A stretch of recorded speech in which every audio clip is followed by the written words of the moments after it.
New year அன்னைக்கு வெளியில் போனதுனால அன்றைக்கி வாங்கி வச்ச பால் ஃப்ரிட்ஜில் இருந்துச்சு. நானும் வீட்டில் பாயாசம் பண்ணியே ரொம்ப நாள் ஆச்சு அப்படின்னு சொல்லிட்டு பால் பாயாசம் தான் வந்து ரெடி பண்ணியிருந்தேன். நல்லா கெட்டியான பால் அப்படின்னா கூட 1.5 டம்ளர் அளவுக்கு தண்ணி சேர்த்துக்கோங்க. இல்லை தண்ணி பால் தான் அப்படின்னா 1 டம்ளருக்கு சேர்த்தா போதும். ஒரு பாயில் வந்ததும் ஜவ்வரிசியை சேர்த்து ஒரு 20 மினிட்ஸ் வந்து வேக விட்டுருங்க. நல்லா வெந்து வந்துடும். சேமியாவையும் முந்திரி பருப்பையும் நெய் ஊற்றி ரோஸ்ட் பண்ணி எடுத்து வச்சுக்கலாம்.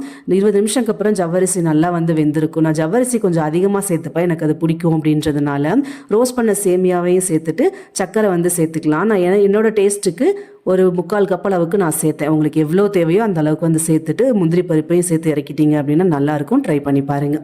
இன்றைக்கான ஆக்டிவிட்டி பார்க்கலாமா? இன்றைக்கி ஃப்ரூட்டும் வெஜிடபிளும் அவுட்லைன் மட்டும் வரைஞ்சி கொடுத்துருக்கேன். கலர் பேப்பரை வச்சு ஒட்ட போகிறோம். ஸோ நல்லா க்ளூ அப்ளை பண்ணிவிட்டு கலர் பேப்பரை குட்டி குட்டியாக கட் பண்ணி கொடுத்துருங்க. அவங்க ஒட்டுறதுக்கு ஸ்டார்ட் பண்ணுவாங்க. இதனால் என்ன அப்படின்னா கலர் ரெகக்னைசேஷன் இருக்கும் அண்ட் வந்து க்ரியேட்டிவிட்டி இம்ப்ரூவ் ஆகும். ப்ளஸ் ஒரு பிளேஃபுல் வேல அவங்களுக்கு ஒரு ஃப்ரூட்டையும் வெஜிடபிளையும் இன்ட்ரோ கொடுத்த மாதிரி இருக்கும் அண்ட் யூஸ்ஃபுல்லாகவும் இருக்குது. அதை கண்டிப்பாக ட்ரை பண்ணி பாருங்கள்.